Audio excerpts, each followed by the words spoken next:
akan membawakan materi yang merupakan pengangkatan tokoh dari Nggi wa Thiong'o, sastrawan, aktivis, serta pejuang dari tanah Afrika. Yang pertama, saya ingin menjelaskan tentang latar belakangnya terlebih dahulu. Latar belakang mengapa Nggi wa Thiong'o penting dalam sastra dunia. Dalam sastra dunia, beliau sebagai pejuang, karena Nggi menggunakan sastra dalam menyuarakan penderitaan masyarakat Afrika bukan sekedar karya, melainkan senjata budaya. Beliau mengangkat karya-karya sastranya bukan hanya sebagai sebuah karya sastra yang semena-mena hanya mengungkapkan keindahan, tapi beliau juga menjelaskan, membuat, serta membangun karya sastra tersebut sebagai alat, sebagai senjata perjuangan di negara Afrika. Lalu yang nomor dua, bahasa sebagai identitas. Beliau meninggalkan bahasa Inggris dalam karya-karyanya. Bahkan banyak dari karya-karya beliau yang menggunakan bahasa-bahasa daerah di daerah Afrika. Yang nomor tiga, yakni tokoh postkolonial.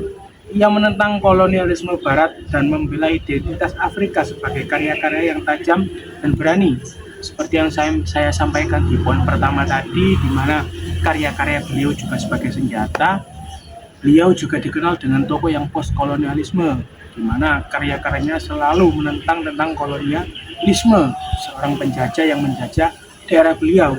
Lalu sastra beliau juga sebagai pengaruh global, di mana pemikirannya mempengaruhi sastra akademisi dan gerakan budaya di seluruh dunia hingga hari ini. Banyak karya-karya beliau yang menjadi penggugah, yang menjadi semangat, dan juga sebagai inspirasi para kaum sastrawan saat ini dari karya-karya beliau. Beliau lahir di Kamitidu Limuru, nama lahir ya ini James Mungi. Lalu sekolah di Alliance High School di Kenya. Lalu studi di Uganda, mulai menulis karya pertama di Uganda. Lalu studi lagi di Universitas of Lake Inggris dengan kesadaran dampak kolonialisme, di mana di sini juga mulai muncul karya-karya postkolonialismenya. Lalu dipenjara tanpa pengabdian oleh pemerintah Kenya. Beliau dipenjara di Kenya, dan disinilah terkenalnya beliau, di mana beliau menulis karya-karyanya dari tisu, koran bekas, dan lain sebagainya. Saya Sugeng Bagaskoro dengan NIM 2303. Di sini saya akan menjelaskan di bagian Nggi wa Thiong'o. Nggi wa Thiong'o itu adalah seorang seniman yang berasal dari Kenya, lahir pada tahun 1938. Miritu Rinuru, aslinya yaitu James Ngugi, menempuh pendidikan di High School, melanjutkan kuliah di Ukarere, Universitas Uganda, dan di sana dia melakukan menulis sastra di sana. Dia melanjutkan di Studies of Lands Inggris dan melalui menyadari di mana buruk kolonialisme terhadap masyarakat Afrika. Seiring berjalannya waktu, pada tahun 1000 Ngugi dipenjara karena mengkritik pemerintahan. Nah, jadi karena Ngugi itu dipenjara itu karena ulah-ulahnya atau dia menyindir pemerintahan, sehingga si Ngugi dapat dipenjarakan. Terus di dalam penjara dia melanjutkan menulis novel. Nah, menulis novel di kertas toilet. Ini menunjukkan pantang menyerah si Ngugi. Dengan keadaannya di penjara, dia melakukan menulis karya-karya yang dia punya. Proses kreatif Nggi wa Thiong'o sangat dipengaruhi oleh karya-karyanya di masyarakat Kenya. Inspirasi dari soal kemiskinan, penjajahan, dan sosial. Selain itu, dia melanjutkan karya-karyanya di Afrika, yaitu dari lagu-lagu tradisional, lagu-lagu kebangsaan, cerita rakyat di karya-karyanya. Ngugi kaya sastra bukan hanya untuk alat, tetapi juga bisa mengkritik sosial, didik masyarakat, ya, perjuangkan keadilan. Satu langkah yang paling berani yang dia lakukan. Ini berhenti menulis dalam bahasa Inggris, lari ke bahasa Kikuyu sebagai alat perlawanan bagi dia. Kesimpulannya, hidup dan prosesnya, Di Wang Diong membuktikan bahwasanya sastra itu bisa membuktikan sastra dapat mempertahankan identitas budaya, menyuarakan keadilan bagi masyarakat. Assalamualaikum warahmatullahi wabarakatuh. Nama saya Putri Cahyani Dwi Agustin, NIM saya 2303/2015. Di sini saya akan menjelaskan bagian karya-karya yang dihasilkan Ngugi wa Thiong'o. Ngugi wa Thiong'o menghasilkan banyak karya berupa novel, drama, dan esai.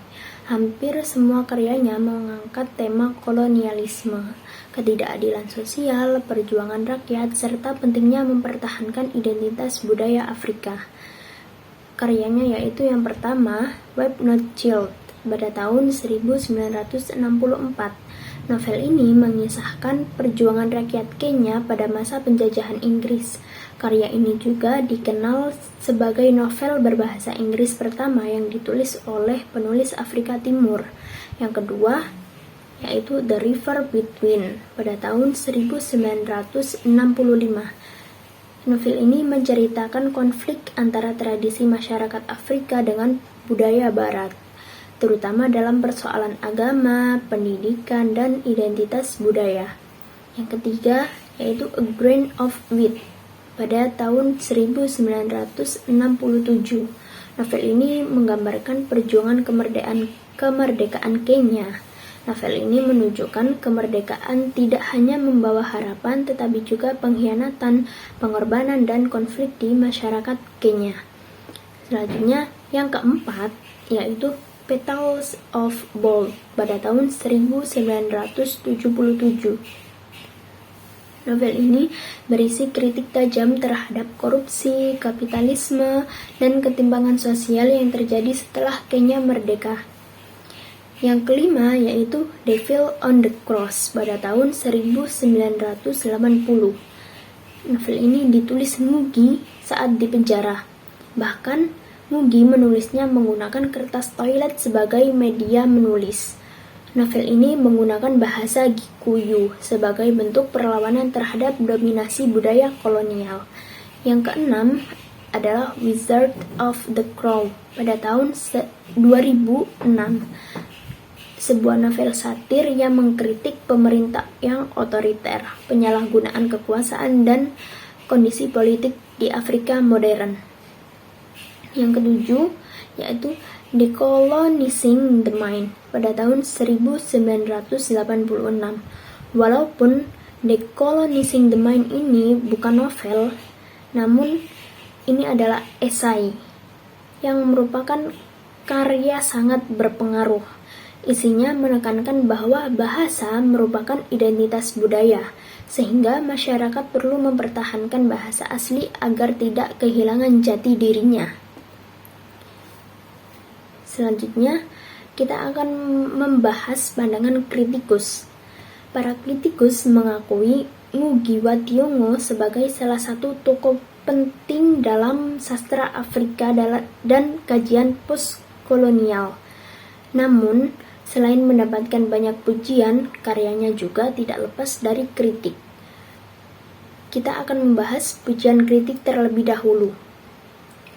Yang pertama, Ngugi dianggap berhasil menyuarakan pengalaman dan penderitaan rakyat Afrika yang selama ini terpinggirkan akibat kolonialisme. Selanjutnya yang kedua adalah ia dinilai konsisten memperjuangkan keadilan sosial, kebebasan budaya, dan identitas bangsa melalui karya sastra. Yang ketiga yaitu keputusannya meninggalkan bahasa Inggris dan menulis dalam bahasa Gikuyu dipandang sebagai langkah revolusioner untuk melawan dominasi budaya kolonial. Yang keempat yang terakhir adalah karena kontribusinya yang besar, ia sering disebut sebagai salah satu kandidat penerima Nobel Sastra. Setelah membahas pujian kritikus, sekarang adalah catatan kritis, yang dimana pertama, sebagian kritikus menilai karya-karyanya terlalu syarat pesan politik sehingga unsur estetika sastra menjadi kurang menonjol. Yang kedua, yaitu penggunaan bahasa Gikuyu juga dianggap membatasi jumlah pembaca, terutama bagi mereka yang tidak memiliki akses terhadap penerjemahannya. Meskipun ada kritik, Ngugi wa Thiong'o tetap diakui sebagai salah satu pengarang terbesar di dunia. Pemikirannya tentang bahasa, budaya, dan dekolonisasi masih sangat berpengaruh dalam kajian sastra hingga saat ini.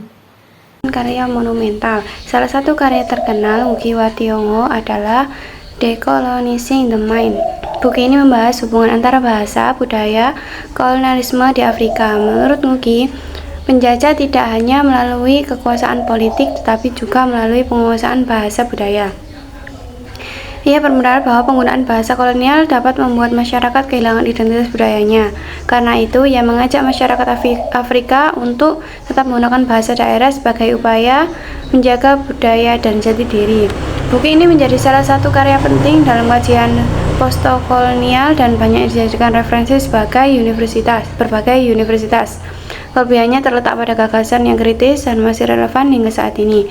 Meskipun ini pembahasannya cukup berat bagi pembaca.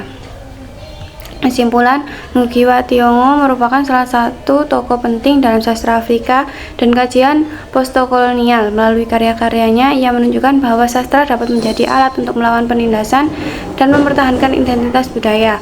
Keberaniannya menggunakan bahasa Gikuyu juga menjadi bentuk perlawanan terhadap budaya kolonial. Oleh karena itu, Ngugi dikenal sebagai salah satu pengarang dunia yang berpengaruh.